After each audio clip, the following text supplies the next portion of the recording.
Сүүлийн 5 жилийн хугацаанд дэлхийн гадаргуу дээр маш олон сонин үзэгдэл харагдах болсны нэг нь үлэмж том хэмжээтэй үл мэддэг нисдэг биетүүд олон улсын сансрын станц болон одон орон судлалын хиймэл дагуулуудын дунд буух болсон юм. Эдгээр асар том хэмжээтэй үл мэддэг нисдэг биетүүд нь голцоо номхон далайн бүс нутагт эсвэл Антарктидэд голцоо харагдаж байгаа юм. Та бүхний харж байгаачлан энэхүү нисдэг биет нь ойролцоогоор 1000 км-ийн урттай бөгөөд түүний зургийг мөн л цагуурын хиймэл дагуулаас авсан байдаг.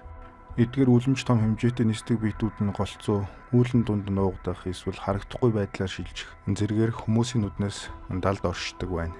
Бид хариг эргийн амьдралыг өөр гариг дээрээс ирж хайдагч тэд аль хэдийн бидний дэргэд зэрэгцэн оршиж ийхүү бидний хөгжиж байгаа байдлыг дээрээс нууцаар ажигласаар л байна.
Магадгүй хүн төрөлхтөн гэдэг тэдний хувьд дөнгөж хөгжлийнхөө эхний шатанд явж байгаа амьд организмууд бөгөөд хүн төрөлхтөн хөгжлийнхөө дээд түвшинд хүрсэн цагт тэд бидэнтэй холбоо тогтоож болох юм.